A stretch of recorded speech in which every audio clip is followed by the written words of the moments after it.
தமிழ் திரைப்பட தயாரிப்பாளர் சங்கத்தின் தலைவர் வந்து ஒரு சில கருத்துக்களை இங்கே சொல்ல விரும்புகிறார்.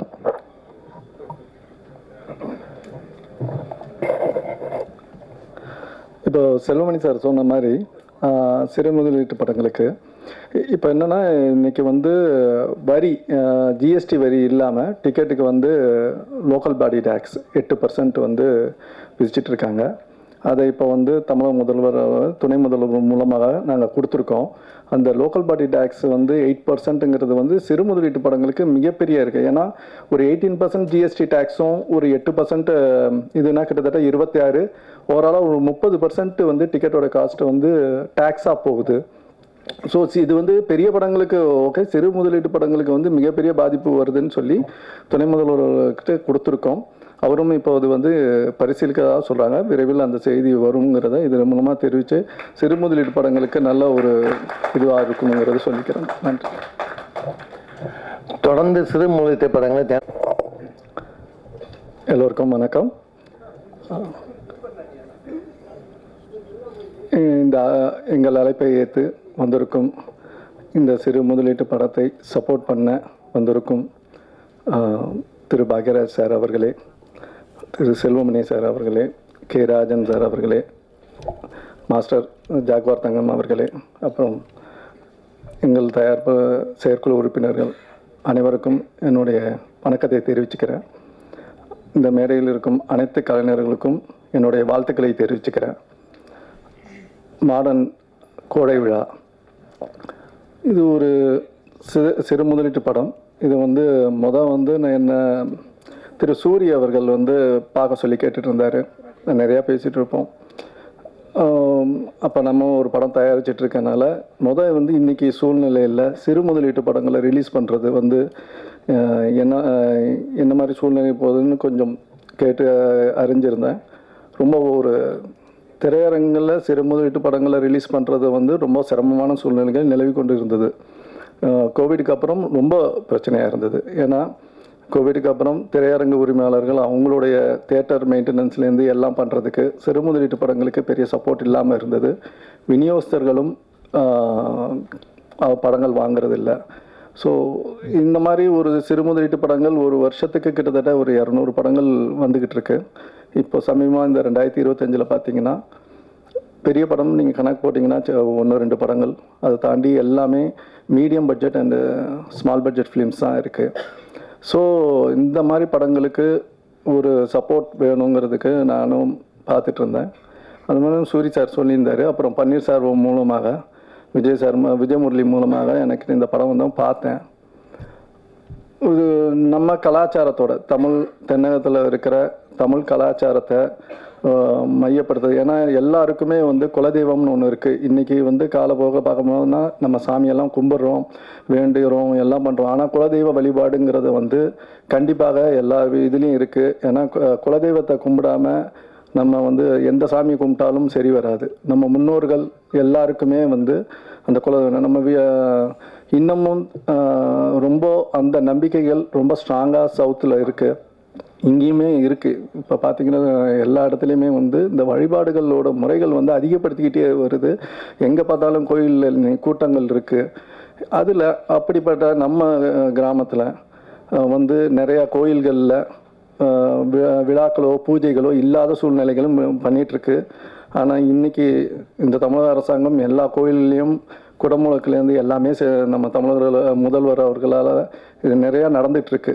ஸோ இந்த கதையும் ஒரு விழாவை நடத்தினா என்ன மாதிரி இருக்கும், ஒரு ஊரே நல்லாயிருக்கும். ஏன்னா அந்த காவல் தெய்வம் தமிழ்மணி சொன்ன மாதிரி ஹைகோர்ட் ஜட்ஜுன்னு எனக்கு அந்த அளவுக்கு இன்னும் விவரம் தெரியல. பட் எனக்கு தெரிஞ்ச விஷயத்தில் பொறுத்த வரைக்கும் இந்த காவல் தெய்வங்கள் குலதெய்வங்களை நம்ம கும்பிட்டா நம்ம குடும்பம் நல்லாயிருக்கும், ஒரு ஊரே நல்லாயிருக்கும். ஊரே நல்லா இருந்தால் நாடே நல்லாயிருக்கும்.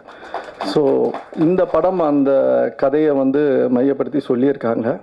அதில் விறுவிறுப்பான விஷயங்கள் இன்றைக்கி சமுதாயத்தில் நடக்கிற இந்த கோயில் நிலங்கள் பற்றி இதெல்லாமே வந்து டைரக்டர் அழகாக சொல்லியிருக்காரு. அதனால் அது பார்க்கும்போது சின்ன முதலீட்டு படம் தானேன்னு நினைச்சாலும் நம்ம அந்த படம் பார்க்கும்போது நம்ம அந்த கதைக்குள்ளே ஒன்றிடுறோம். அந்த அளவுக்கு ஒரு ஸ்க்ரீன் ப்ளே நல்லா அமைச்சிருக்காரு டைரக்டரு. சரி, நான் அதனால் அதை வந்து ரிலீஸ் பண்ணுறேன். நம்ம வந்து இப்போ ஒரு படம் ரிலீஸ் பண்ணோம், ரொம்ப நாள் கழித்து இந்த படத்தை வந்து தேனாண்டால் ஃபிலிம்ஸ் வந்து வெளியிடுது. அதே மாதிரி ஹீரோ கௌதம் சாரும் நல்லா பண்ணியிருக்காரு, ஹீரோயின் நல்லா பண்ணியிருக்காங்க.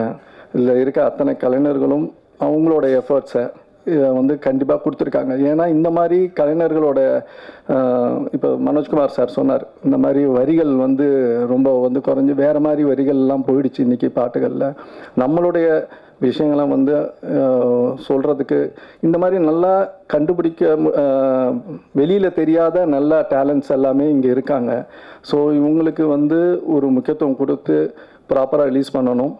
இந்த நேரத்தில் திரையரங்கு உரிமையாளர்களுக்கும் சொல்கிறோம், ஒரு நல்ல படம் வந்திருக்கு, மக்கள் வந்து கண்டிப்பாக இதை பார்த்து வருவாங்க. நீங்கள் வந்து கொஞ்சம் சப்போர்ட் பண்ணணும்னு இந்த மேடை மூலமாக அவங்களுக்கு ஒரு கோரிக்கை வைக்கிறேன். இதுக்கப்புறம் வந்து 14th அன்னைக்கு ரிலீஸ் பண்ணுறோம். ஸோ உங்களுடைய ஆதரவுகள் மீடியாக்கள் கண்டிப்பாக சப்போர்ட் பண்ணணும். ஏன்னா இந்த வருஷம் 2025 சொல்லப்போனால் வந்து நிறையா சின்ன படங்கள் வந்தது, நல்லபடியாக போயிட்டுருக்கு. இண்டஸ்ட்ரி வந்து பெட்டராக வந்திருக்கு. ஏன்னா இந்த வருஷங்களில் படங்கள் ஓடிக்கிட்டு இருக்கு. இது வரைக்கும் வந்து 3 மாதத்தில் கிட்டத்தட்ட ஒரு 40-50 படங்கள் வந்துருச்சு. ஆனால் எல்லா படமும் ஓரளவுக்கு நல்லபடியாக போயிட்டுருக்கு. ஸோ நல்ல கண்டென்ட் கொடுத்தா மக்கள் வராங்க, தியேட்டருக்கு வந்து கொண்டு இருக்கிறார்கள். ஸோ இந்த மாதிரி படங்களுக்கு கண்டினியூவாக மீடியாக்கள் எல்லாரும் சப்போர்ட் பண்ணுங்கன்னு கேட்டுக்கிறேன். நன்றி, வணக்கம். வந்திருக்கும் அனைவருக்கும் வணக்கம். இது என்னுடைய வாழ்க்கையில் ஒரு முக்கியமான நாள். ஏன்னு கேட்டிங்கன்னா, ஒரு 1987 சார் பாக்யராஜ் சாரோட படத்தை பார்த்து தான் எனக்கு சிட்டாதுன்னு பேர் வச்சாங்க. ஆனால் அவருக்கு முன்னாலே எனக்கு பாடல் வெளியில் நடக்குதுன்றப்ப ஒரு முக்கியமான நாள். படத்தோட நடிகர் கௌதம், சார்மிசா இவங்க நல்லா நடிச்சிருக்காங்க. முக்கியமாக தங்கப்பாண்டி வந்து எனக்கு ஒரு 5 years முன்னாடி வந்து ஒரு ஷார்ட் ஃபிலிம் பண்ணி கொடுத்தா அவருக்கு. அதில் அவர் தான் ஹீரோவாக நடிச்சிருப்பாரு. அவர் வார்த்தை சொல்லுவார் அந்த படத்தில், நீங்கள் வேணால் பாருங்கள், ஒரு நாள் இந்த ஊரில் மண்ணின் மைந்தரன் பேனர் அடிப்பாங்க, நானும் ஒரு நாள் படம் எடுப்பேன் அப்படின்னு சொன்னார். சொன்ன மாதிரி செஞ்சுட்டாரு. அடுத்த தயாரிப்பாளர் உதயம் சூரியன் சார், அவரை பற்றி சொல்லணும்னா, அவர் எப்படி ஒரு தயாரிப்பாளர்கிட்ட நான் படம் கிடைச்சது எனக்கு பெரிய ஒரு நல்ல லக்குன்னு தான் சொல்லணும். அவ்வளோ ஒரு நல்ல மனுஷன். ஓகே, நன்றி.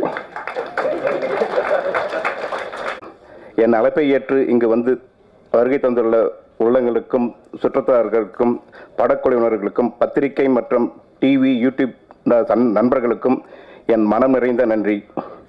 இந்த மாடர்ன் கொடைவிழா திரைப்படத்தை நான் கனவு படமாக தயாரித்துள்ளேன். ஷார்ட் ஃபிலிம் எடுத்துள்ள தம்பி தங்கப்பாண்டி என்னிடம் இந்த கதையை கூறினார். அவர் கூறும்போது இந்த கதைக்கு கதாநாயகனாக யாரை வைக்கலாம் என்று கூறிய போது அவரே என் மகனை கோகுல் கௌதமை நடித்து காட்டுகிறேன் என்று கூறினார். கூறியபடியே மாடர்ன் கொடைவிழா படத்தையும் மிக அருமையாக எடுத்துள்ளார். அவருக்கு மிகவும் பாராட்டுக்கள். இந்த படத்தை யார் மூலம் கொண்டு சென்றால் மக்களிடம் எதிர்பார்ப்பு அதிகரிக்கும் என்பதை சிந்தித்த பொழுது திரு சீனு அவர்கள், பன்னீர்செல்வம் சார் அவர்களை எனக்கு அறிமுகப்படுத்தி அவர் மூலமாக தேனாண்டால் ஃபிலிம்ஸ் 100 படங்களுக்கு மேல் தயாரித்த 200 படங்களுக்கு மேல் விநியோகம் செய்துள்ள தேனாண்டால் ஃபிலிம்ஸ் நிறுவன நினைவுக்கு வந்ததை அவர் என்னிடம் கூறியதும், அவரை தயாரிப்பாளர் சங்க தலைவர் திரு எம் முரளி அவர்களை நேரில் சந்தித்து படத்தை பார்க்க சொன்னேன். அப்போது தலைவரும் படத்தை பார்த்தார். விநியோகம் செய்வதாக அவரிடம் கேட்டபோது அவரும் உறுதி அளித்தார். எனவே தயாரிப்பாளர் சங்க தலைவர் என் ராமசாமி சாருக்கும் பன்னீர்செல்வம் சாருக்கும் என் மனமார்ந்த நன்றி. எங்கள் ஊரை சேர்ந்த திரைக்கதை மன்னன் அண்ணன் கே பாக்யராஜ் அவர்களுக்கும் இந்த விழாவுக்கு வந்து எங்களை பெருமைப்படுத்தியதற்கு நன்றி.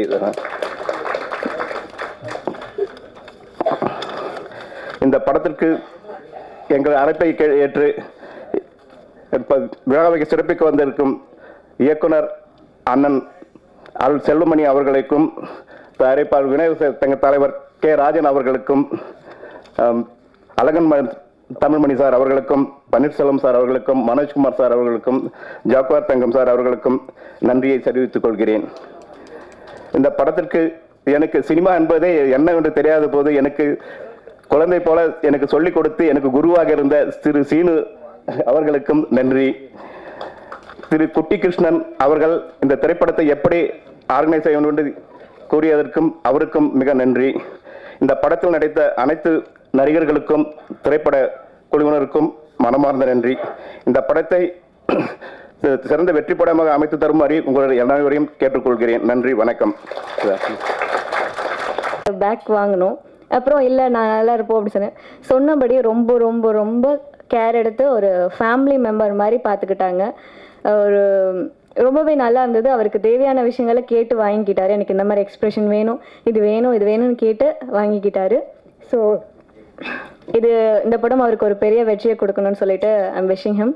அண்ட் கோகுல் சார் ஒர்க் பண்ணினார் கூட. ரொம்பவே காமன் சில் பர்சன். எதாக இருந்தாலும் கேஷுவலாக பேசுவார், கேஷுவலாக இருப்பார். ரொம்ப வெளிப்படையான மனுஷன். ஸோ எல்லாருக்குமே அண்ட் மேம் ப்ரொடியூசர் மேமோட ஒய்ஃப், அவங்களும் ரொம்ப கேஷுவலான பர்சன்.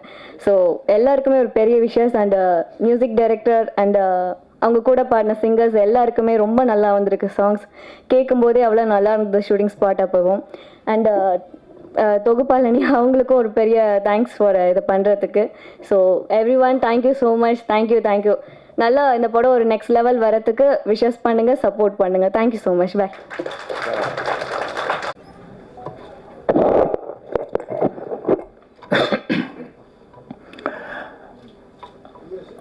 மாடர்ன் கொடைவிழா திரைப்பட விழாவுக்கு வந்திருக்கிறோம். அனைத்து பத்திரிகை, டிவி மற்றும் அனைத்து ஊடக நண்பர்களுக்கும் என்னுடைய பணிவான வணக்கத்தை தெரிவிச்சுக்கிறேன். அதே மாதிரி முன்னாள் உட்காண்டிருக்க இந்த ஃபங்க்ஷனுக்காக வந்து ஊர்லேருந்து, வெளியூர்லேருந்து, சொந்த ஊர்லேருந்து அப்படியெல்லாம் வந்திருக்காங்க நிறைய பேர். அவங்க எல்லாத்துக்கும் என்னுடைய பணிவான வணக்கத்தை தெரிவிச்சுக்கிறேன்.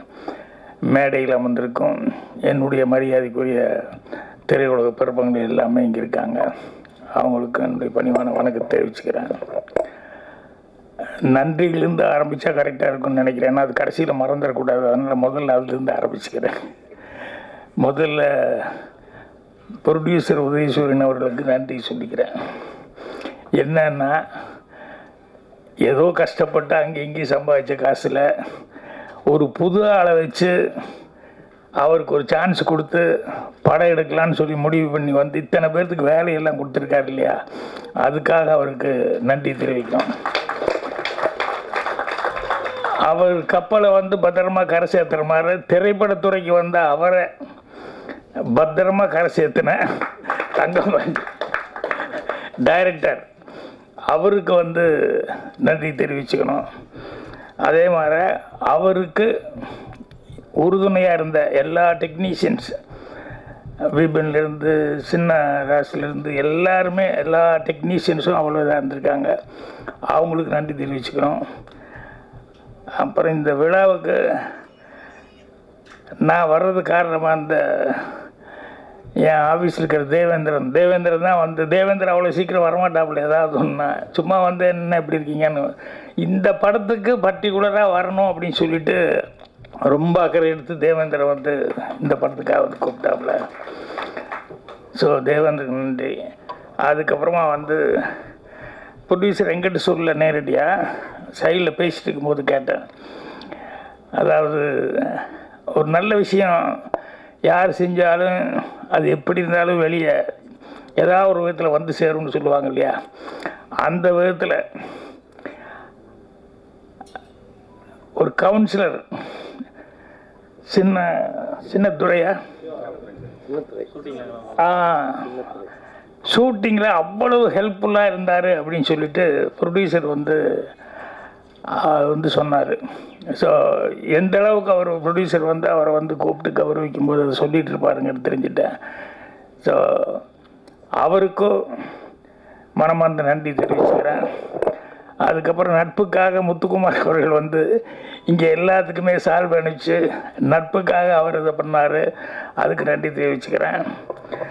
அதுக்கப்புறமா தான் ஆடாவிட்டாலும் தன்னுடைய சதை ஆடுங்கிற மாதிரி சிவாய் சாருக்கு அவங்களுக்கு இப்படி ஒரு பேப்பரில் வந்துருச்சுன்னு சொன்னோடனே உண்மையிலேயே உள்ளூர அழுகையோடு வந்து அதை ஒரு பெரிய மேட்டராக வந்து ரொம்ப ஃபீல் பண்ணி அதை வெளியே சொல்லிட்டு இருந்தார்.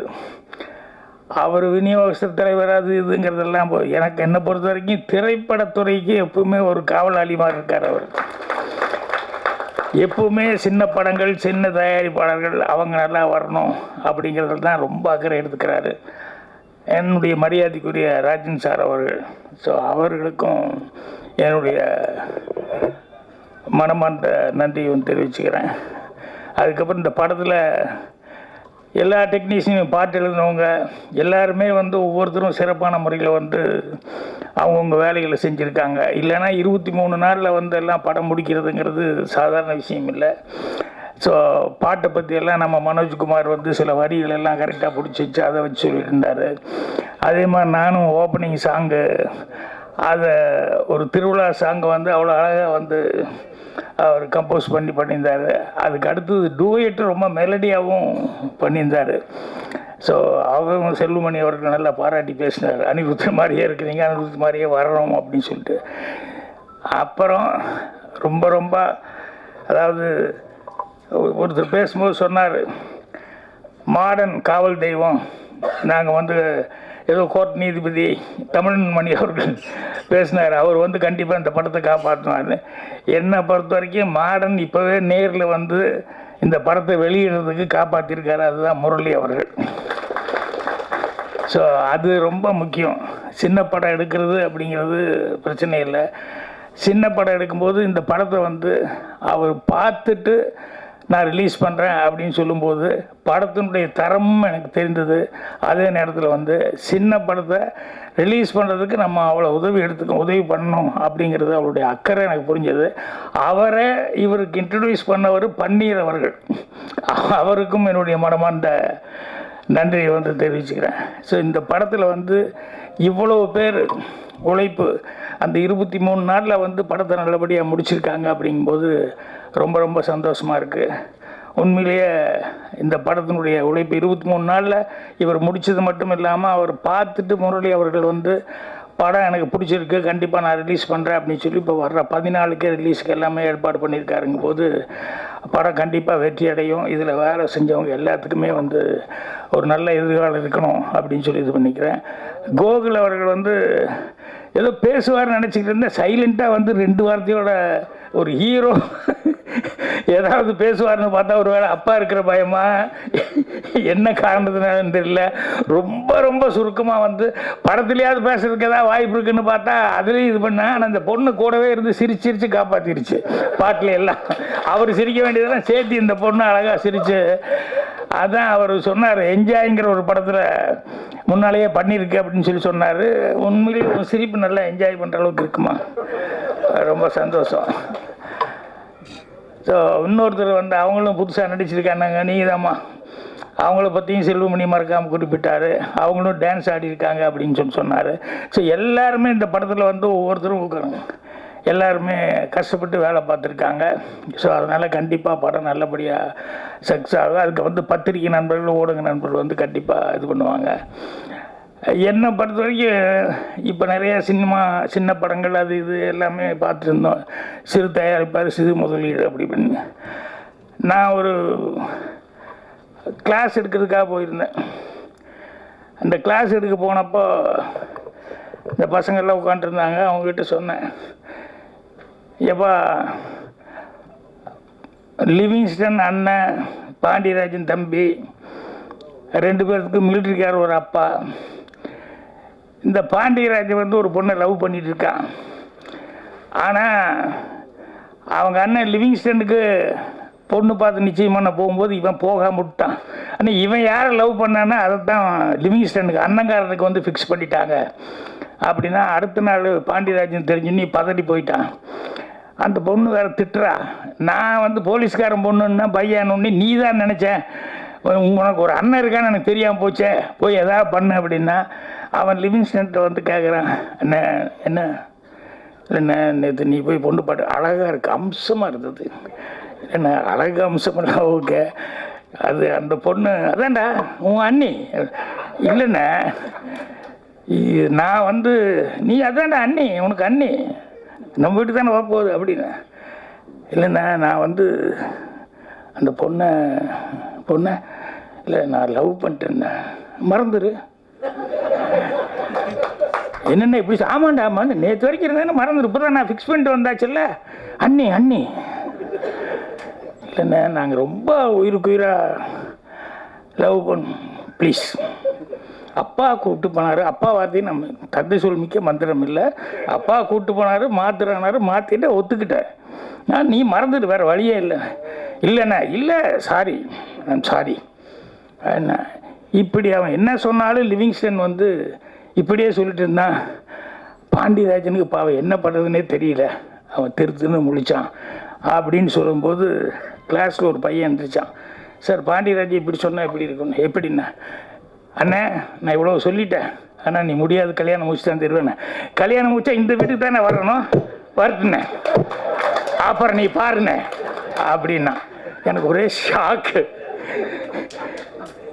இந்த டைலாக் காட்டு லிவிங்ஸ்டன் இது வரைக்கும் இவ்வளோ தெனாவட்டா பேசினா, டேய் என்ன சொன்ன, இல்லை இந்த வீட்டுக்கு தானே வரட்டும் அப்புறம் பாரு அப்படின்னா. அதுக்கப்புறம் அவன் அப்படியே யோசிக்க ஆரம்பிச்சிட்டான். இப்போ நான் என்னென்னா இதை வந்து இது எனக்கு தோணவே இல்லை, இவன் கேட்குறான்னு சொல்லிட்டு இருந்தேன். அவன் முன்னால் உட்காந்துருந்த வந்துச்சு டக்குன்னு சொன்னான். இது எதுக்கு சொல்ல வந்தேன் அப்படின்னா, நம்ம சினிமா நம்ம எழுதுறதை விட நம்ம எடுக்கிறவங்கள விட ஆடியன்ஸ் வந்து இப்போ பயங்கர புத்திசாலித்தனம் ஆகிட்டாங்க. அவங்க பயங்கர கெட்டிக்காரத்தனமாக இருந்துட்டு இருக்காங்க. அதனால் நம்ம தான் கொஞ்சம் யோசனை பண்ணி எடுக்கணும். நம்ம தான் புத்திசாலி அப்படின்னு காடரை தூக்கி விட்டு எல்லாம் பண்ணவே முடியாது. இப்போல்லாம் கஷ்டம். இப்போ எத்தனை கோடிகளை நீ போட்டாலும் ரப்பர் பந்து வந்து எப்படி போடிட்டு இருக்கு பாருங்க. அதே மாதிரி குடும்பஸ்தான ஒரு படம் வந்து அது எப்படி ஓடிட்டு இருக்கு பாரு. ஸோ அதனால் சிறு முதலீட்டு படங்கள் சின்ன படங்கள் அப்படிங்கிறது, ஸோ கோடிகள் இது பண்ணுறதுங்கிறது அல்ல. இன்றைக்கி வரைக்கும் சினிமாவில் நீங்கள் பார்த்துட்டீங்கன்னு சொன்னால், எனக்கு தெரிஞ்சு கல்யாண பரிசுன்னு ஒரு படம், அதில் வந்து சரோஜ் தேவியும் ஜெமினி கணேசனும் அவ்வளோ உயிராக லவ் பண்ணுவாங்க. அவ்வளோ உயிராக லவ் பண்ணும்போது திடீர்னு அவளுக்கு அக்கா இருக்கா விஜயகுமாரி, சரோஜ் தேவிக்கு. அவங்க அம்மா ஸ்தானத்துலேருந்து அவங்கள வளர்த்துனவங்க. ஒரு நாள் வந்து சரோஜ் தேவிக்கு தெரிய வருது, இல்லை அக்கா வந்து ஜெமினி கணேசனை வந்து ஒரு சைடாக லவ் பண்ணுறாங்க, அவங்க மேலே ரொம்ப பாசத்தை வளர்த்திக்கிட்டாங்க. இவருக்காக இந்த சரோஜ் தேவிக்காக அவன் பேசின டைலாக் பூரா தனக்கு பேசுன்னு நினச்சி டெவலப் ஆகிட்டு கடைசியில் இவங்ககிட்ட வந்து சரோஜ் தேவிகிட்ட வந்து எனக்கு அவர் ரொம்ப பிடிச்சிருக்கு, என்னை அவரை நான் மனசார விரும்புகிறேன் அப்படின்னு சரோஜ் தேவி ஷாக்கு. அம்மா ஸ்தானத்துலேருந்து என்னை வந்து வளர்த்துனவங்க அப்படின்னு ஜெமினி கணேசன்கிட்ட போய் கொஞ்சம் பேசணும். என்னென்ன நீங்கள் தயவுசெய்து எங்கள் அக்காவை கல்யாணம் பண்ணிக்கணும். ஏய் விளையாட ரெடி, நீ ஒரு நாளாக இவ்வளோ லவ் பண்ணிட்டு இருக்க, எங்கெல்லாம் சுற்றி எப்படியெல்லாம் ஜாலியாக இருந்தோம், திடீர்னு போய் அக்காவை கல்யாணம் பண்ணிக்கோன்னு சொல்கிற விளையாட ரெடின்னு. இல்லைங்க நீங்கள் அம்மா ஸ்தானத்துலேருந்து என்னை வளர்த்துனவங்க, அதனால் அவளை தான் நீ கல்யாணம் பண்ணி ஆகணும் அப்படின்னு அவர் ஒன்று. ஸோ எவ்வளோ சிக்கலான ஒரு சமாச்சாரம், இது எப்படி சமாதானப்படுத்த முடியும் ஜெமினியை. அதே மாதிரி சித்தின்னு ஒரு படம், அதில் பத்மினி ஜெமினியும் வந்து ரொம்ப சின்சியராக லவ் பண்ணிட்டு இருந்தாங்க. ரெண்டு பேரும் உயிருக்கு உயிராக இருக்காங்க. திடீர்னு வந்து பத்மினிக்கு ஒரு சிக்கல், அவங்க வந்து ஒரு 3-4 குழந்தையோடு இருக்க எம்ஆர் ராதா, அந்த வீட்டில் அந்த எம்ஆர் ராதாவை கல்யாணம் பண்ணிட்டா இவங்க வீட்டில் இருக்கிற தம்பி தங்கச்சி இவங்க கடன் பிரச்சனை அது இது மொத்தமாக எல்லாமே சால்வ் ஆகும். ஸோ அந்த குடும்பத்தில் இருக்கிற இந்த 3 குழந்தைகளுக்கும் அம்மா கிடையாது, இவளுடைய ஃபேமிலியும் இதாகி போகும் அப்படின்னு சொல்லி இவங்க வீட்டில் ப்ரெஷர் போட்டு இப்போ வந்து பத்மினி வேறு வழியே இல்லாமல் வந்து எம்ஆர் ராதாவை கல்யாணம் பண்ணிக்கணும் அப்படின்னு சொல்லி ஒரு சூழ்நிலை. இப்போ இவங்க வந்து ஜெமினி கோயிலுக்கு வர சொன்னாங்க. ஜெமினி கோயிலில் வந்து இது அவர் ஏதோ பத்மினி கூப்பிடுறது லவர்னு ஒன்று வந்தாங்க. வந்த உடனேயுமே அந்த அம்மா வந்து இப்போ ஜெமினியை ஒத்துக்க வைக்கணும், என்னை மன்னிச்சுக்கோங்க வேறு வழி இல்லை, நான் காதலெல்லாம் பார்த்துருக்க முடியாது இவங்களை தான் அப்படின்னு. ஸோ அங்கேயும் ஜெமினி ஒத்துக்க வைக்கணும், அது ஒரு கஷ்டமான இடம். இங்கேயும் ஜெமினியை வந்து ஒத்துக்க வைக்கணும், இது ஒரு கஷ்டமான இடம். 2 இடத்துலையுமே அந்த 2 டைரக்டர்களும் ரைட்டர். அவன் பேனா அவனுக்கு விளையாண்டுருக்கும். என்னென்னா ஸ்ரீதர் சார் அதில் வந்து அங்கே டைலாக் போட்டிருப்பார். அந்த சரோஜ் தேவி வந்து கேட்பாங்க, இப்போ வந்து எங்கள் அக்கா உயிருக்கு உயிராக உங்களை லவ் பண்ணிடுச்சு அப்படின்னு சொன்னதுக்கப்புறம் வேறு வழியே இல்லை, நான் இனிமேல் உங்களை கல்யாணம் பண்ணுறேன். ஏன்னா எங்கள் அக்கா மனசுக்கு எவ்வளோ கஷ்டமாக இருக்கும். அக்கா ஆசைப்படுறது எனக்கு தெரியாமல் இருந்தால் பரவாயில்ல, தெரிஞ்சதுக்கப்புறம் வந்து இப்போ நான் உங்களை எப்படி கல்யாணம் பண்ணிக்க முடியும், அதனால் இந்த காதல் வந்து சரியாக வராது.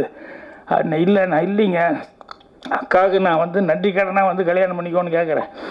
அது முடியல, அட்லீஸ்ட் இதையாவது நான் வந்து உங்களை நான் கல்யாணம் பண்ணி அவங்களுக்கு ஒரு கஷ்டத்தை கொடுக்க விரும்பல, அதையாவது பண்ணணுன்னா எனக்கு வேறு வழியே இல்லை அப்படின்னு சொன்னேன். அப்போ ஜெமினிக்கு என்ன பேசுன்னு தெரியல. அப்போ வந்து சரி நான் புறப்படுறேன் ஒரு வாரத்தை அப்படின்னா, அதுக்கு முன்னால் நின்னேன். எப்படி நான் வந்து உங்களை கல்யாணம் பண்ணிக்க போகிறதில்ல, ஸோ நான் போய் வேறு மாதிரி தான் என்னங்கிறது யோசிச்சு தான் முடிவு பண்ணேன். ஆனால் நான் இல்லைங்கக்கா நீங்கள் லைஃப்பில் கல்யாணம் பண்ணாமல் இருப்பீங்களா? அவர் முழிக்கிறார் ஜெமினி. சொல்லுங்கள், யாராவது ஒரு காலத்தில் 3 முடிச்சு போடணுமில்ல? இல்லை சொல்லுங்கள், எப்படி நீங்களும் வந்து கல்யாணம் இல்லாமல் இருந்துட போகிறீங்க? எனக்கு ஒரு வழிபாக்கமாக நீங்களும் கல்யாணம் பண்ணி தானே ஆகணும். சொல்லுங்கள், யாருக்கா ஒருத்தி கழுத்து நீட்டு வா, அவளுக்கு நீங்கள் 3 முடிச்சு போட்டு தானே ஆகணும்னா தலையை ஆட்டுறாரு. அது ஏன் எங்கள் அக்காவாக இருக்கக்கூடாது அப்படிமா. இதை கேட்டோன்னே ஜெமினி ஆடி போயிடுவேன். நான் உண்மையிலேயே லவ் பண்ணேன், மேலே உனக்கு பிரியம் இருக்குது அப்படின்னா என்னுடைய வேதனையை புரிஞ்சுக்கிட்டு என்னுடைய தியாகத்தை நீயும் பங்கெடுத்துக்கணும், அதனால் எனக்கா எங்கள் அக்கா கல்யாணம் பண்ணிக்கோ அப்படின்னா வேறு வழியே இல்லாமல் ஜெமினி வந்து விஜயகுமாரியை கல்யாணம் பண்ணிக்குவான். அதே மாதிரி இங்கே கோயிலுக்கு கூப்பிட்டு வந்தோடனே ஜெமினி கிட்ட பத்மினி கேட்பா, எங்கள் பாக்கெட்டில் எவ்வளோ இருக்குது? பாக்கெட்டில் இன்னும் சம்பளமே வரல, ரொம்ப கம்மியாக தான் இருக்குது. இல்லை எனக்கு ஒரு 1 லட்ச ரூபா தேவைப்படுது. லட்சமா? நான் வாங்குறதே 1000 2000 இவ்வளோதான் சம்பளம், என்னடி திடீர்னு லட்சம்னு என்கிட்ட கேட்குறேன். இல்லைங்க, எவ்வளோ நாள் டைம் கொடுத்தா நீங்கள் அந்த லட்சத்தை ரெடி பண்ணுமா? வாழ்க்கை பூரா நான் கஷ்டப்பட்ட லட்சமெல்லாம் என்ன நான் வாங்குற சம்பளத்தை எப்போ ரெடி பண்ண முடியாது இல்லைங்க, முடியாது. இல்லைங்க, இப்போ எனக்கு லட்சம் தேவைப்படுது, நான் உங்களை விட்டுட்டு வேற ஒருத்தர் கல்யாணம் பண்ணால் பல லட்சங்கள் எனக்கு வந்துடும், 2 குடும்பத்தையும் நான் காப்பாற்ற முடியும்.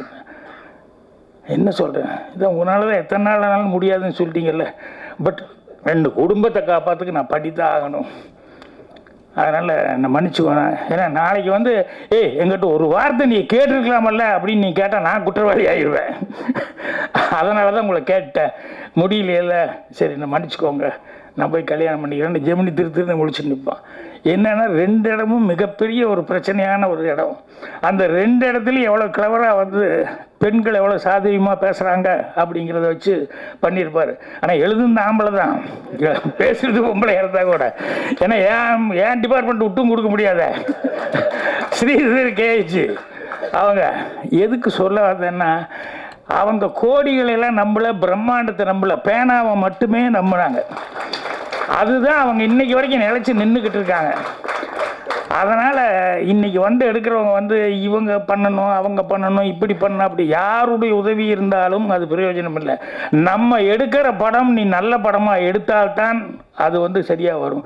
அதனால் ஒவ்வொருத்தரும் அதுக்கு வந்து இப்போ 23 நாளில் முடித்தார் அப்படின்னு சொல்லும்போது எவ்வளோ நம்பிக்கை இருந்தால் எவ்வளோ பிளான் பண்ணியிருந்தா அந்த கதையை வந்து 23 நாளில் முடிச்சிருக்க முடியும். ஸோ கதை ப்ரொடியூசர்கிட்ட சொல்லி அவருக்கு பிடிச்சிருந்து அதுக்கப்புறம் அவங்க பையனே வச்சுட்டு கோகுல் வச்சுட்டு பண்ணுறேன்னு சரி பண்ணுறேன் அப்படின்னு சொல்லி பண்ணி எவ்வளோ நம்பிக்கையோடு செஞ்சுருக்காரு.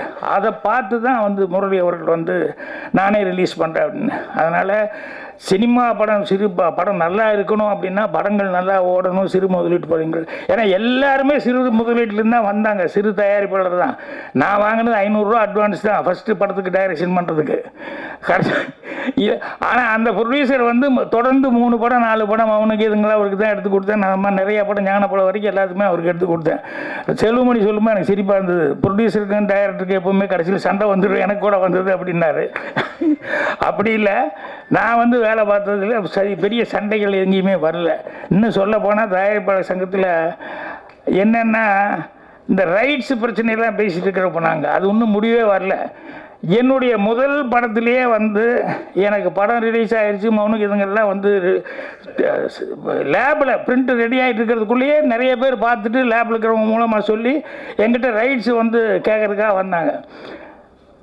உடனே படம் வந்து ரிலீஸ் ஆச்சுன்னா அது பல சக்ஸஸுக்கும் போது எத்தனையோ லட்சங்களுக்கு போகும். ஆனால் ப்ரொடியூசர் பாக்யராஜ் இப்போவே கேட்குறாங்க, இப்போவே கொடுத்துடலாம் பாக்யராஜ், இப்போவே கொடுத்துடலாம் பாக்யராஜ்னு பயந்துக்கிட்ட அவர். ஏன்னா படம் ரிலீஸுக்கு முன்னாடியே 2 லட்சம் வருது, 3 லட்சம் வருதுன்னா கண்ணுக்கு தெரிஞ்சு லாபம் இல்லையா அப்படின்னு சொல்லி கேட்டார். அப்போவே நான் வந்து அந்த அந்த ப்ரொடியூசருக்கு 50% அவருக்கு நான் கொடுத்தேன். ஏன்னா கதை எழுதுன நான் தான், என்கிட்ட வந்து கேட்டாங்க.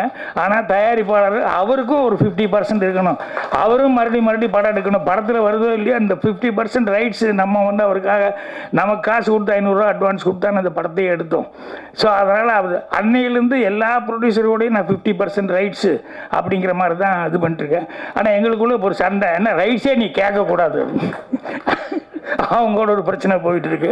பட் பரவாயில்ல, செல்லுமணி சொன்ன மாதிரி ஸ்மூத்தாக பேசி எந்த பிரச்சனையுமே எல்லா ப்ராப்ளமுமே ஒரு சால்வேஷன் இல்லாமல் இருக்காது, கண்டிப்பாக வரும். இன்னைக்கு காலையில் கூட பேரரசு பேசும்போது சொல்கிறாப்புல, சார் நீங்கள் வந்து என்ன அந்த கார்டு வாங்கினையோ எங்களை முதல்ல மதித்தா தானே கார்டு வாங்குறதுக்கு, எங்களை வந்து சம்பளமே பேசுறதுக்கு வந்து விடமாட்டேன்னா எப்படியா அப்படின்னு சொல்லி சொன்னேன். இல்லை நான் பேசிட்டு ஒரு லெட்டர் போட சொல்கிறேன் அப்படின்னாரு. ஸோ அது ஒரு பக்கம் நல்லபடியாக நடக்கும். இப்போ நான் சொன்னது தான் ரொம்ப முக்கியம். என்னென்னா, பேனாவை நம்பி கதையை நம்பி அதை ஒரு பொறுப்போடு செஞ்சோம் அப்படின்னு சொன்னோம்னா சின்ன முதலீடு கூட பெரிய, ஏன்னா எத்தனை கோடிகளை வந்து சம்பாதிச்சு கொடுக்குது. இன்றைக்கி அந்த பையன் ரங்கநாதன் கூட எடுத்தான் அந்த டிராகனுங்கிற ஒரு படம், இன்னொருத்தர் டைரக்டர், இவங்கெல்லாம் என்ன படத்தை வந்து அந்த கதையை வந்து நம்பினாங்க, அதுதான். அதனால் அதை நம்பணும் ஒழிய பிரம்மாண்டங்கள் அது இதுங்கிறதெல்லாம் வந்து எந்த காலத்துக்கும் சரியாக வராது. அதனால் சின்ன படங்கள் தான் பின்னால் பெரிய படங்கள் ஆகுது. இந்த படம் மிகப்பெரிய படமாக வந்து சக்ஸஸ் ஆகணும் அப்படின்னு சொல்லிட்டு இந்த ப்ரொடியூசர் நிறைய கப்பல்களை அவர் சொந்தமாக வாங்கி ஓட்டணும். அதுக்கு தங்கபாண்டி மாதிரி டைரக்டர்களும் இந்த டெக்னீஷியன்ஸ் எல்லோரும் உதவியாக இருக்கணும்னு சொல்லி என்னுடைய மனமார்ந்த வாழ்த்துக்களை தெரிவிச்சுக்கிறேன். நன்றி, வணக்கம்.